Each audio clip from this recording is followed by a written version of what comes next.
Eu adoro a expressão educação à distância porque para mim é o contrário, né? A distância é reduzida através da educação online porque você vai aonde o aluno está. É muito com base, por exemplo, nessa filosofia que a gente trabalha nos cursos online do Instituto de Tecnologia e Sociedade, onde eu trabalho, e é muito interessante de observar isso, né? Porque a gente tem, como é comumente dito, eu particularmente compartilho dessa opinião, a gente tem um setor, uma ideia como a de educação que não evoluiu nada nos últimos 200, 300 anos, né? Tanta coisa foi se transformando, se adaptando. A ideia de educação na maioria das instituições ainda é um monte de aluno enfileirado aprendendo sobre certezas com o mestre à sua frente, né? E tem uma coisa que o Thiago da Perestroika fala no vídeo do TED dele que eu acho muito interessante, né? Que a ideia de aprendizagem é muito mais interessante quando a gente expande a nossa camada de desconhecimento, né? A nossa camada de ignorância. Então, acho que a educação tem um papel muito maior num mundo como o nosso, que qualquer coisa, qualquer a distância que a gente está do conhecimento, uma busca no Google, né?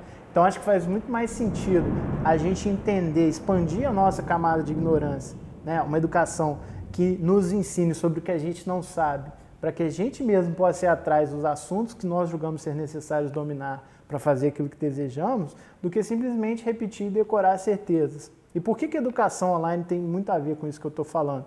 Porque, para mim, é a educação da proximidade, não a educação à distância, né? A distância na educação online, muitas vezes, é muito menor, no sentido subjetivo, do que você estar na última carteira e ter um mestre à sua frente, muitas vezes, em salas, pelo menos de universidade, assim, professores às vezes nem sabem o nome de tantos alunos que estão dentro de uma sala de aula. No meio virtual, você consegue, primeiro, ter muito mais respeitada, digamos assim, a subjetividade da figura do aluno. Você pode pegar múltiplos temas, você pode formar currículos que jamais seriam possíveis, né, numa faculdade tradicional ou mesmo numa escola tradicional. E eu acho interessante também a ideia de educação online, porque ela já está diretamente ligada, claro, à tecnologia, então o próprio fluxo de inovação no campo da educação online consegue acompanhar melhor do que as instituições tradicionais. Hoje as instituições tradicionais têm suas limitações, têm sua importância, sua relevância, claro, até porque, por exemplo, quando a gente fala de educação de base, a gente está falando de fundamentos, né, português, matemática, então são coisas até do ponto de vista do raciocínio lógico importantes para o desenvolvimento, né, da criança, no caso, etc.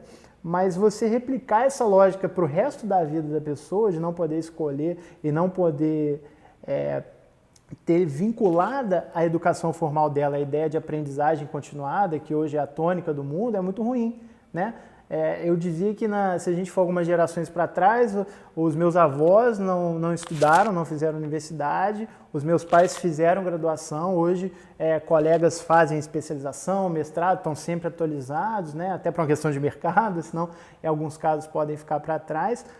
Só que isso é quase que uma adaptação, né? O mercado está observando essa necessidade de aprendizagem contínua e está tentando um jeito de arranjar dentro da estrutura antiquada, e falar, faz aqui uma especialização aqui, uma especialização assim, sendo que esses cursos poderiam ser, como já começam a ser ofertados de maneira rápida, num formato de nanocertificado, em que você não está preocupado, né? Como eu ouvi dos meus pais ouviram dos meus avós, você tem que ter um diploma para ser alguém na vida e você conseguiu o diploma, acabou. Eu acho que a carreira das pessoas vai se valer muito mais daqui para frente, isso tem muito a ver com a educação online, de múltiplos diplomas que podem ser adquiridos de forma mais rápida, mais ágil, pela internet, né? Com base, às vezes, até em validações de provas presenciais, dependendo da natureza do tema, né? Claro que nos pode aprender medicina pela internet, né? E algumas coisas mais complexas do ponto de vista prático, mas você consegue complementar pelo menos essa ideia de aprendizagem continuada através da internet. Pegue temas como inteligência artificial, tecnologia blockchain, machine learning, internet das coisas. Qual faculdade está ensinando sobre isso hoje? Essas tecnologias estão sendo construídas agora, de 2 anos para cá, e você ainda não tem, por exemplo, uma faculdade tradicional ensinando formalmente sobre elas, ao passo que você tem inúmeros cursos online gratuitos para manter sua aprendizagem continuada. Muitos desses temas, e não são restritos à tecnologia, eles são de grande importância para as mais diversas profissões. Eu acho que o mesmo deve se mostrar mais presente ao longo do tempo para outras áreas também, né? Como eu falei. porque a tecnologia agora está permeando tudo, né? Então, se você é psicólogo, se você é médico, se você é advogado, você vai ter que acompanhar um pouco da inovação tecnológica. Eu acredito muito mais na ideia de você ir aprendendo múltiplas habilidades ao longo da vida do que você achar que sua educação é algo que em um determinado ponto está pronto. Isso é uma coisa que eu imagino que é quase que uma obviedade, num certo sentido. Eu imagino que muitas pessoas que estão me escutando entendem no sentido mais geral o que eu estou dizendo. A gente está sempre aprendendo na vida. Só que a nossa educação formal não foi pensada para isso.